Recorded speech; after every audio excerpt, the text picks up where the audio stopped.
Welcome to the first episode of Word.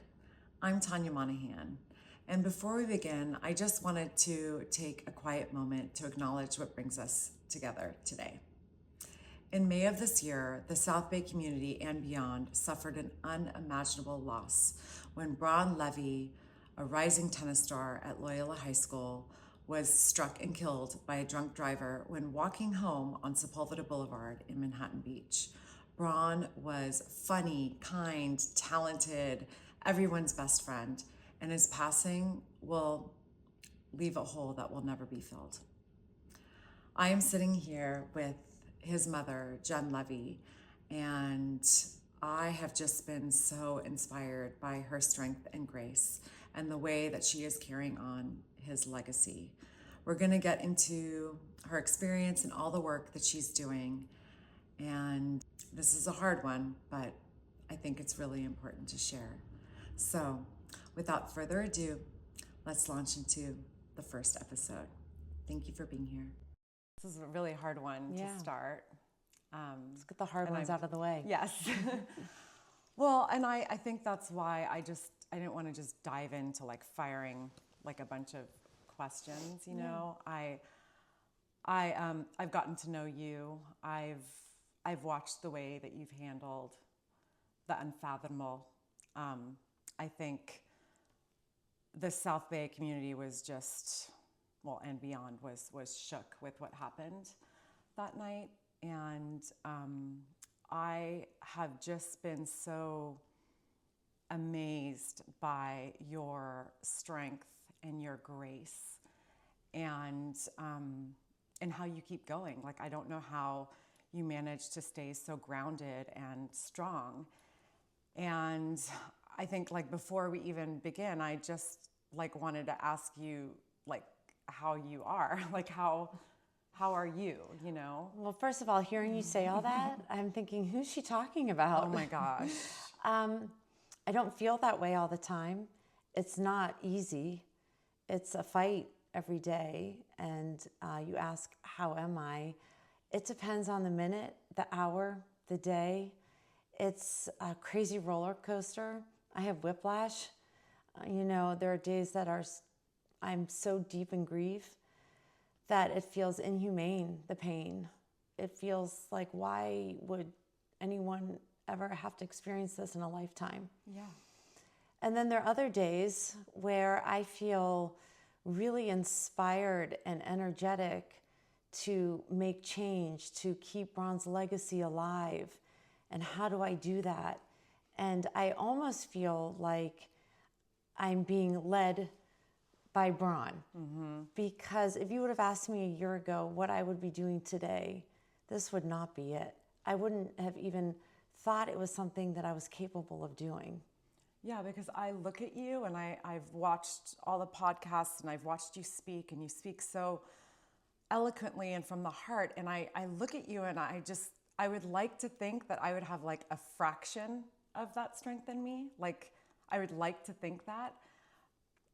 It's just like, I just find it like, it's almost like miraculous the way that you carry yourself. And I'm sure there are those moments that people don't see, but the way that you are able to turn something that was just so horrific and heartbreaking and devastating into like spreading like joy and his memory and keeping like his energy, you know, because that's what I love about this whole, there's like I don't want to say a movement, but like your mission. It is a movement. Yeah. It's like, I don't know, mission, movement, but it's so cool. Like, I went to TCU, just to drop my son off, and, his roommate, who by the way, like lives in Laguna, had to live like Braun had, Oh, that makes me happy. And I was like, wow. And it's just, it's spread, and it's just been really like beautiful to see that it's turning into this, well, a movement. And yeah, I think it's amazing what you're doing. Well, thank you. Well, I'm really proud of the son that we raised. He was extraordinary. He was magnetic, he was beautiful, he was curious, he was inclusive, and I always say he was mischievous, because he was. And I'm proud of the son we raised, and we are devastated. And the best way to honor him is to celebrate him. And the day he died, my husband and I looked at each other and we said, this is not going to destroy us. This is not going to shape us. This is going to bring us stronger and closer. And we get to choose how we're going to let grief shape us and move us. And we have a beautiful 21-year-old daughter who has a bright future ahead of her. And I don't want to rob her of that either. Braun was her best friend. And it's a big loss for her. And so we want to make sure that we also role model for her that, you know, she has a life worth living, a big life. And her brother would want her to live a big life. For sure, for sure. Can you, just to start like on just something like uplifting, can you share like your favorite or happy memory of Braun? Like what comes to mind? There's so many. I'm sure. A lot of them inappropriate. That's okay. You know, there's so many. I received a lot of stories from teachers and kids and parents of things that I never knew about Braun, things that I never knew he did, act of kindness that he never told us about. He just did it. One of the teachers at Loyola just told a story about how inclusive he was on the tennis team. And on the last day of practice, he had all the starters play with the kids who sat on the bench. And his partner was a kid who sat on the bench, and he put his arm around him, and he made him feel like he was the most important doubles partner that Braun has ever had. And that was just the way Braun lived his life every day. We have so many funny stories about him growing up. I'm writing a children's book called The Bronicles. You are? I am. Wait, I didn't know this. Yes. Oh my gosh. And it's bringing... Bronicles? The Bronicles? The Bronicles. I love it. And the title Bronicles comes from starting in preschool. There's a group of moms, and on Mondays, after we dropped off our kids at preschool, we would go on a hike in Pacific Palisades and kind of download on the weekend. And everyone would always say, okay, what was the Bronicle of the weekend? What was the Bronicle? Like, what did Braun do? He just had this way of making everything better, funnier, more inclusive. You know, people are telling me, oh, Braun left me this funny note in my car one time and I didn't know it and I just saw it. Oh. And so he had a habit of doing that. He left notes for people. He sent gag gifts to adult friends of opposing political views. Oh my gosh. You know, like if we have a friend who was supporting Trump, he sent a shirt that said, "Thank you for being a Harris supporter." You know, like, and what young 15, 16-year-old thinks of that? I'm not sure. But there are so many stories of Braun, and they come to me daily, and they make me laugh. And we just miss him so much. And there's not one specific story. It's more of a collection, a lifetime of moments. I miss his smile and his laughter. I think about that all the time, the way he would sit and smile and just kind of laugh and enjoy stories and brush his hand through his big yellow hair. And I mean, because by all accounts, I mean, he was just very magnetic, like everyone's best friend. You know, my boys knew him, and that was just so amazing. He didn't even go to Costa yet. He was like in there with the Costa kids too. And was he always like that? Like, was he like that when he was little too? He was always like that. Just always like that. He was always like that. I recently just saw a Harvard study on what makes a child popular. Like, why are popular kids popular? Can I answer it? Yes. Is it how many kids they like? Yes. Yes. And I'm not saying that my son was popular, Yeah. but what Braun was, is he liked everybody. Yes.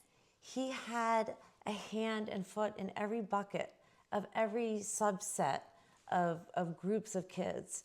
And he's always been like that, even when he was a 5-year-old YMCA soccer player. And we're originally from the Pacific Palisades. And when our house burned down and we transplanted or moved to the South Bay, Immediately, the first thing he did was he started a support group for displaced families or kids, I heard teenagers. about that, yeah. But then what he did, and he was very vocal to us about it, he said, this is so great. We're living by all these beach volleyball courts.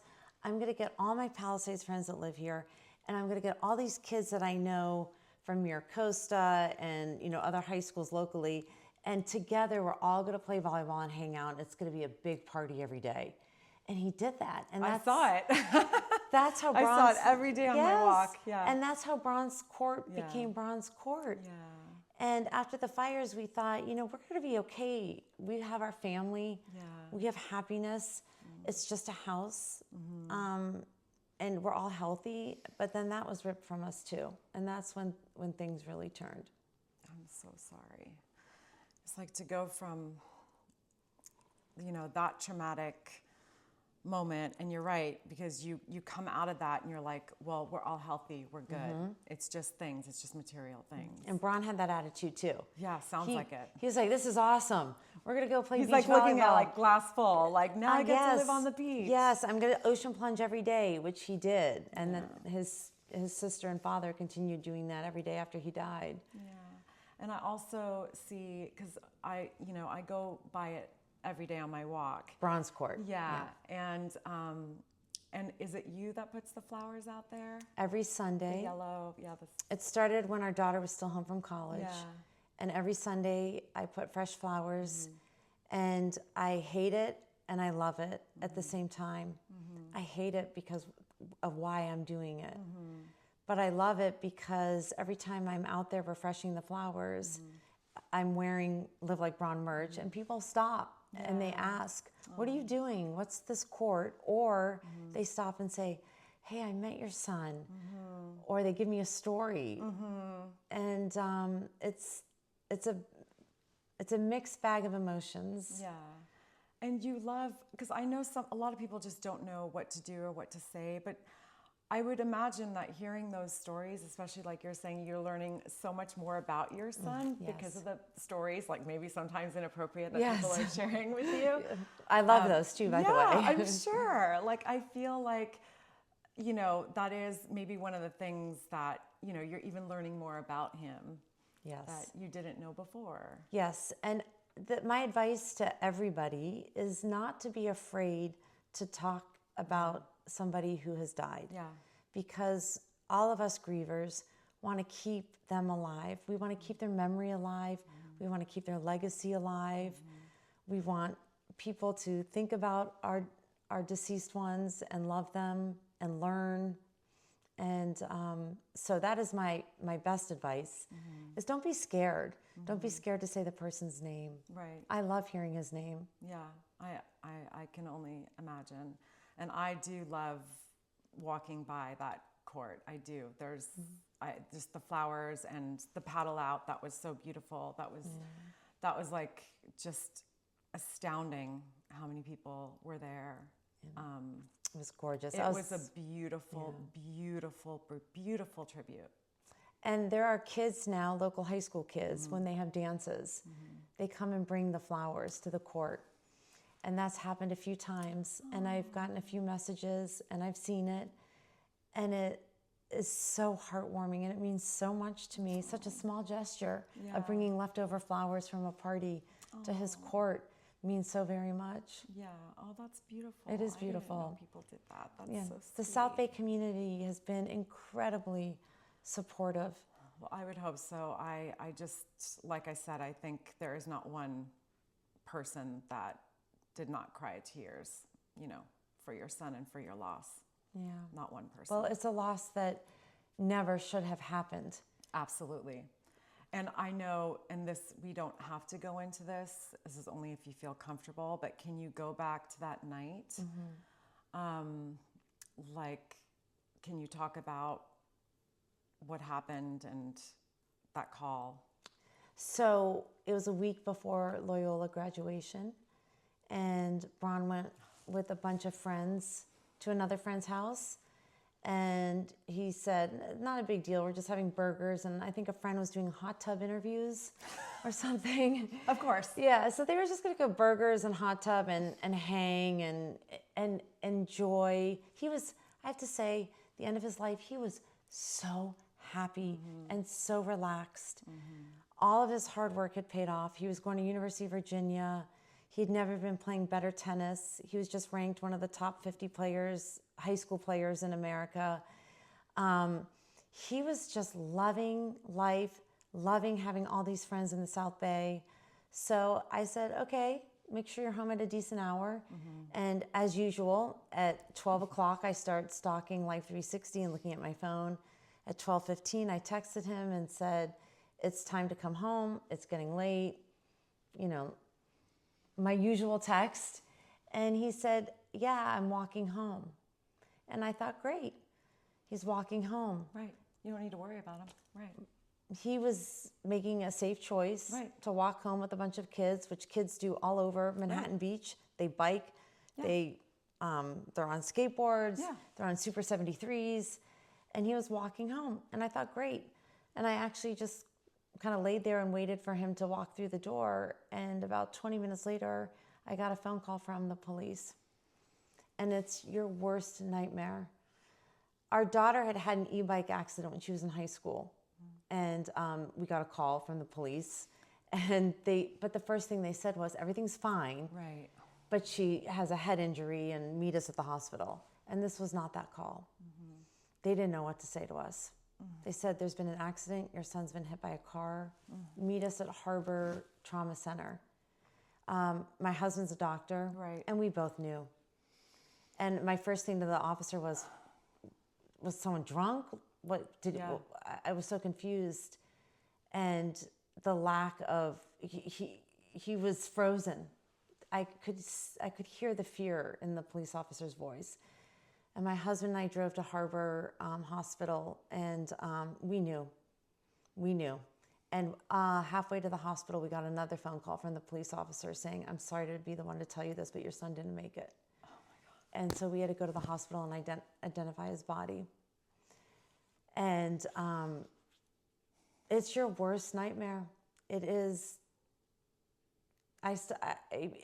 The vision never leaves me, having to say goodbye and identify his body. Hours later, my husband had to go to work, and he's a surgeon at UCLA. He had to go to work? Well, he chose to, because he said, we're not going to lose another life tonight. Oh my God. The whole night was, I'm at a loss of words. When I think about it, all I want to do is curl up and cry, because we have been sentenced to a lifetime of grief, pain, trauma, and we did everything in our power raising our children the past 20 years to raise productive children, good children, kids that give back to society. Kind children. Braun worked so incredibly hard. And beyond his athletic and academic accolades, we were most proud of the way he treated other people. We were most proud of the young man he'd grown into. And it was just ripped from us. And I don't know if you ever really truly recover from that. No. And I'm angry. I'm very angry. Yeah, which leads me to my next question, because I know you've been very, very proactive and you've been doing so much. So let's talk about how all that strength has grown into the mission. You've been working with, you've created Live Like Braun. We've done a few things. There's Braun Levy Scholarship, which lives in perpetuity at Loyola High School and is endowed, and we're very proud of that and very excited to help current Loyola students, because Braun loved being a Cub. He loved it. Then we started the Live Like Braun Foundation. And there's a few different pillars to that. Do you want me to kind of go through it? Yeah. Okay, so one of the pillars is raising money so that we can award graduating seniors academic scholarships to help them pursue their dreams and their passions. And I say that because Braun was a passionate person. And I want to make sure that kids graduating high school can follow their dream and passion. And that may be a 4-year traditional undergrad program. That may be a vocational school, a trade school. It may be something unorthodox that we wouldn't normally think of. But if that's their passion and that's what they want to do and that's their dream, we want to be able to help them. That's beautiful. And I'm really excited to start awarding those to graduating seniors. So when's the first, Well, the spring. Okay. The springtime. And we're looking for other charities that feel organic to Braun. We're very excited to help rebuild the public recreation centers at Pacific Palisades and Altadena. Oh, yeah. And the tennis courts. Braun grew up on public tennis courts. Did he really? Absolutely. Palisades Public Tennis Courts is where he learned how to play tennis and where he spent a majority of his time. And there are not a lot of public tennis courts in Los Angeles. So we're looking forward to helping rebuild Altadena and Pacific Palisades. And then the third arm is to raise awareness of DUI drinking. Yes. And prevention. Yes. And you've done a lot of work with MADD.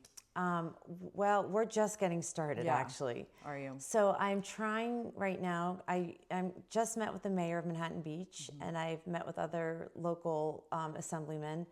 I'm fighting to put some signage up on Sepulveda where Braun was killed, sponsored by MAD. I'm on the MAD California State Legislative Board, and I've traveled with them to Washington, D.C.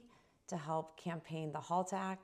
I've spoken locally here in California to support the interlock device. And now I'm fighting to put some signage up on Sepulveda saying a life was lost due to an impaired driver. Don't let this be you. And I'd like to put that up on Sepulveda close to where Braun was killed. And it's my goal then, if the city will approve it or Caltrans will approve it, that we can spread that all over the nation to where people have been killed due to drunk driving. What is the HALT Act? Can you? Sure, sure. It's actually law. I'm learning is very confusing. I just think I don't know what that is. So there's two things that I'm working really, really hard on. And one is helping support MAD as a victim advocate to get the HALT Act implemented into the automotive industry. So the HALT Act is the artificial intelligence that is put into cars so that when you put your hands on the wheel, you look, you breathe, you get distracted, it senses that you're impaired by either drugs or alcohol, and the car won't stop.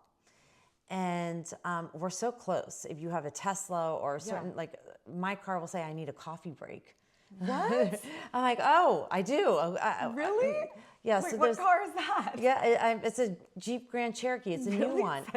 I love that. It tells me if I need a coffee break. That's amazing. If I seem distracted or or tired. Yeah. So we are so close. So the government has passed the HALT Act, but they have not forced the automotive industry to implement it. I see.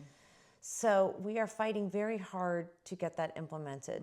Now, in order to get a 5-star rating on safety, I think, at one point Subaru was the highest or the safest car, Yep. Volkswagen. In order to get that 5-star safety rating, you now have to have that artificial intelligence in your car. Oh, okay. So it's a small step. We're getting there. We're getting there. And the interlock device is when you've been charged with a DUI. This is for California. You put it on your license or on your steering wheel, and you have to blow into it to start it. And that would have saved your son. That would have saved my son's life, and so would the HALT Act. Now, if you want to back up a little more, what would have really saved my son's life is the person who hit him had a previous DUI, but made a misdemeanor plea deal for hit and run, and then had a suspended license and was put on probation. So she didn't have a DUI technically because it was a misdemeanor plea deal, hit and run. Unbelievable. So when he died, the person who hit him was drunk and driving with a suspended license and had a car full of people. She had a car full of people? I'm going to say the person who hit Braun had a car full of people. And I also have to say allegedly drunk. because our case is not closed yet. Okay. So I'm going to be really saw that careful. video. Yeah, I'm going to be really careful. Everyone saw the video Yeah. on the news. So, and what I'm working on a state level, aside from what happened to my son, aside from the Live Like Braun Foundation, is our California laws need to be much stricter. We are up 44% in DUI with deaths, 44%. And our laws are so lenient. If you have a DUI and you kill someone, it's considered an accident. What? And if you have a DUI and you hurt somebody, you are more likely to get more time in prison than if you kill somebody. There's very lenient laws. There are no big deterrents. It may stem from years ago, California wanting a lower number of felonies. They want to be able to report we're a state with less felonies. I'm fighting to make DUI with death a felony no matter what. I mean, that's very, very, very logical. Yes, and I'm also fighting to have the Watson warning read to any reckless behavior. And the Watson warning is very important. It's basically saying the first time you're arrested for any reckless behavior that you are a danger to society. Yes. And if you do something again, you can be charged with murder or, I'm not a lawyer, so I don't know the specific terms that would end up being most appropriate. Well, there's just this huge, I think, misconception that since Uber came, that, no one drunk drives anymore. Right. No one drives drunk because we have Uber. And that is not true. And that was, I mean, to your point, because after this happened, I went to the city and I spoke at the city council meeting with the mayor present, and one of my friends is also a councilwoman, and because we were talking about that stretch, because your son was not the only child killed there too within a few months. Yeah. It's just, it is not safe. And neither are the drivers that are barreling through our community at like outrageous speeds or driving drunk. And to your point, when you started, because I know then they started doing, because I was like, why are there no more checkpoints? When I've been living here a long time, in my 20s, we'd go out to the bars and they'd be like, checkpoint here, checkpoint there. We'd know, like, it was happening all the time. Yeah. And I don't see that anymore. And, same that weekend, there was a huge festival going on in Redondo Beach, like thousands of people coming from all over. Drinking and driving. Yes, and the likelihood of that was quite high. So that would be it'd be the most intuitive, logical thing to do, to put a checkpoint that night when you've got thousands of people that have been drinking all day, just to keep our society safe. And again, that was that weekend. I know. There are a lot of things, but to your point, I just feel like people think it's not an issue anymore, and it is. And you can actually, because then we did do some checkpoints in Hermosa, Manhattan. There's been a few checkpoints set up recently. Tell those statistics.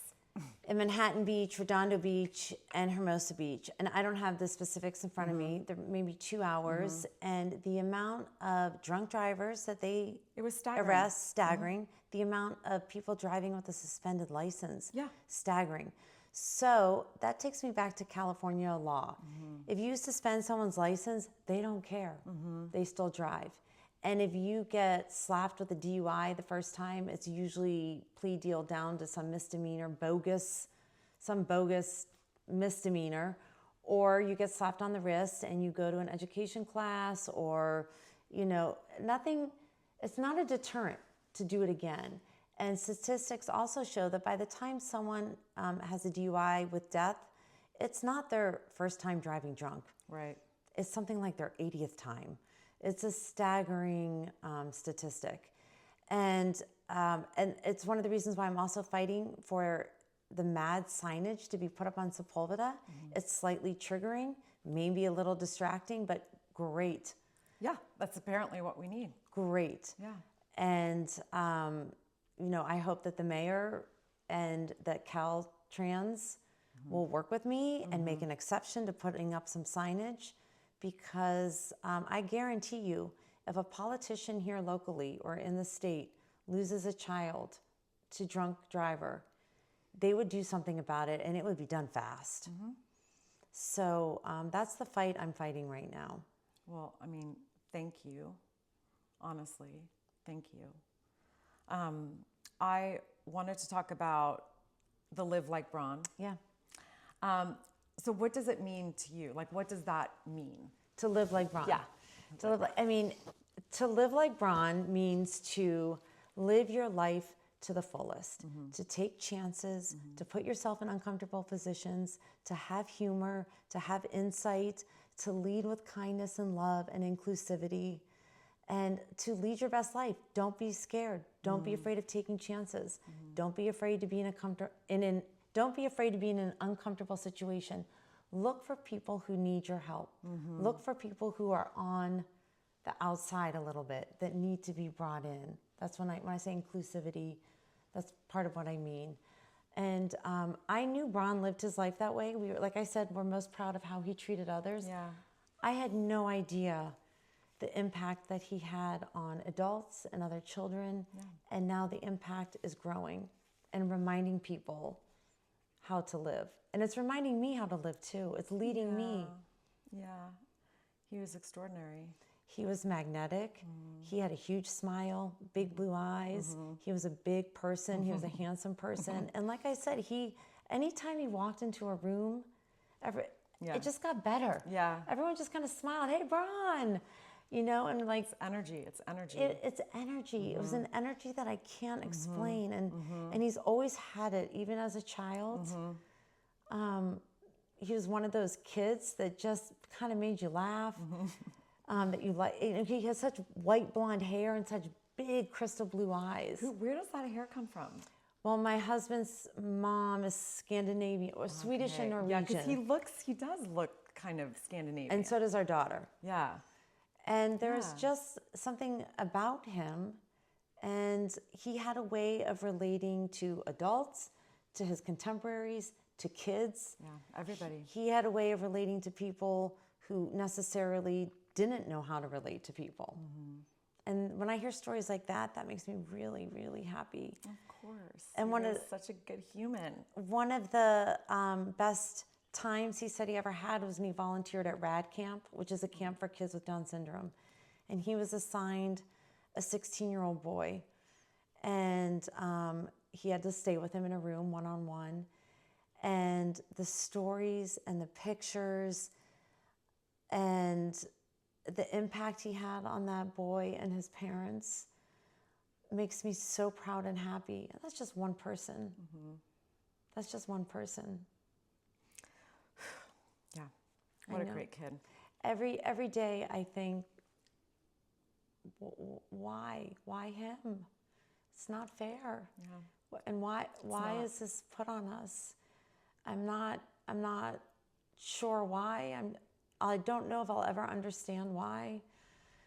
The best I can do is to keep his legacy alive and fight. I mean, I fight for my own joy every day, and then I'm fighting to make change. And then I am fighting to help other kids. And like I said, I'm really excited for our foundation to actually now be able to start saying, we did A, B, C, and D. Yeah.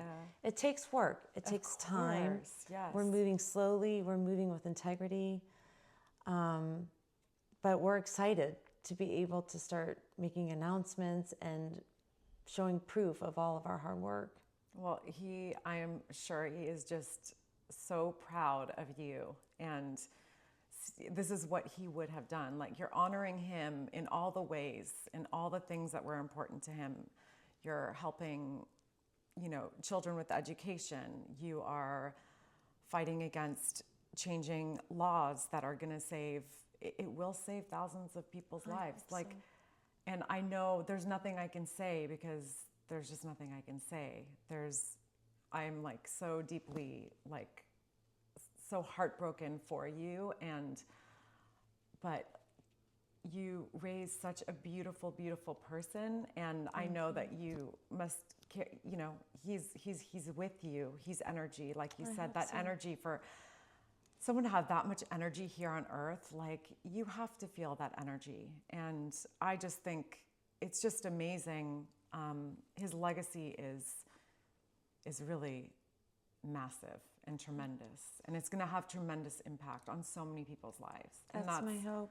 And that's what you're doing, and I know that's what carries you forward. And you know, I just think you're so inspiring, like seriously incredible. I have to say, I do want to say though that it's not easy. Of course. The community's been incredibly supportive, and I also have an amazing set of friends. And without their strength and their love and their support, I don't know where I would be. And I also get that love and strength and support and energy from people all over the country and world who are living like Braun and telling me stories and sending me pictures and buying the merch and changing the way they live, or maybe doing something a little different and telling me about it. That keeps feeding me. That keeps energizing me, and that keeps me wanting to keep going. You have to talk about, because I just love, I feel like he would be kind of, you know, have a huge smile on his face just watching your family at the US Open. He would have loved that. Right? Right? I mean, that must have been like a special moment. It was bittersweet. Yeah.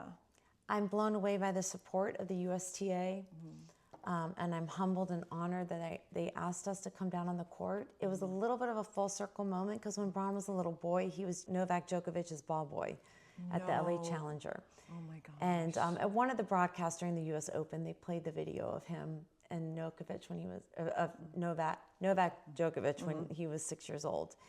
So it was a full circle moment to see Djokovic walk then on center court. And you watch the video, my husband just kind of grabbed him and hugged him. It was bittersweet. And I thought that Braun would have just thought it was so awesome. Braun was also a little bit earnest, you know, a little bit earnest and still young. And so I think he would have been like, this is so awesome. Yeah. Right? Like, and you know, can you swipe me a froze, what's the drink called? A honey deuce, right? Can I try a honey deuce too? But he was so earnest, and he was so pure, and he just like had so much joy about every situation. That's why I think that's what comes across. And so I think he was looking down just saying, this is incredible. Yeah. But that's also why there's so many stories about Braun sneaking backstage. Actually, and getting away with it, right? Yeah, sneaking backstage, getting on stage. Actually, you asked me one of my favorite Braun stories. Yeah. And now my actual favorite Braun story is coming to mind. So I'm sorry I'm kind of taking you all over. Yeah. Braun went to visit his sister at University of North Carolina, Chapel Hill. And she was busy, classes, whatever. And he had a friend with him. And he and his friend somehow befriended some football players. And it was the big weekend football, Chapel Hill versus Duke. So that's a big rivalry. Before we know it, we're getting videos of Braun in the locker room giving the football team a pep talk.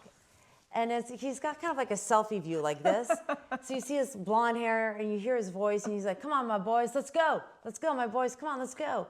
And like the guys are kind of tying their shoes, looking at him, like kind of smiling, like, who is this chucklehead? Then we get video of him running through the tunnel with the football team and his friend with all the smoke at night, the music. It's a huge rivalry. And he's screaming, woohoo, woohoo, woohoo. And his friend's screaming. And they're running with the football team in their khakis and their, Carolina t-shirts.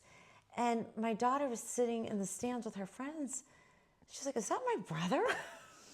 This is like a movie. Yeah. Yeah. And then it heightens up some more. Then he stays sidelined with the team. Yeah. And the quarterback, I don't know if it was Drake May at the time, but one of the quarterbacks was injured. And he was kind of tossing the ball with him. He's like, yeah, I'm here as a recruit. And the quarterback, after tossed the ball with him, said, you're not a recruit. And he said, yeah, I know, I'm a tennis player. And then the marching band went out, and the marching band invited him to come with them. Yes. And so then again, my sister's like, what is he doing? So the football team won. And so in tradition, everyone storms Franklin Street and they catch, fraternity couches on fire and they do all sorts of crazy things. And finally he gets back to my daughter and his shirt is ripped and wet. And she's like, "What have you been doing?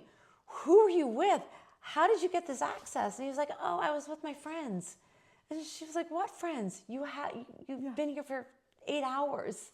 And I think that is the best way to describe Braun. Yeah, I think that encapsulates who he will make friends with anyone. Yeah, that is our favorite story. Yeah. That's on our Instagram. I call that one of the Bronicles. That's maybe one of the That's older a good Bronicle. It's an older Bronicle Yeah. because he was a little bit older, and so that's him. He had no fear. Yeah. He was fearless, and he took chances. And he thought, this may be uncomfortable if I walk in the locker room, but I'm going to do it. Yeah. Oh my gosh, I wish I knew him. And I also go to Love Life. Oh, yes. And I think there are a lot of Palisades people, must be members there. Every time, I see them every time in all my workouts. And now I've made friends with all these Palisades people because I start Braun's to talk. making connections. Yes. So an employee of Love Life named their son, middle name Braun. I know. She's from South Africa. Yes. Yes, she's a trainer. So I met with that family. Oh, I'm so glad. I gave them Live Like Braun onesies. I held I don't want to give away his name. Yeah. His middle name is Braun. I want to Yes. protect their identity. Yes. And I remember it's a really cool first It's name too. yes. It sounds really good together. Yes, and it's such a beautiful story, and I'm Yeah. so honored that they thought to give him the middle name Braun. And the father said that after his son was born, they had walked by Braun's court a lot, so they knew the name. And they were still trying to come up with a middle name, and he went downstairs to the cafeteria, and someone was wearing a Live Like Braun t-shirt.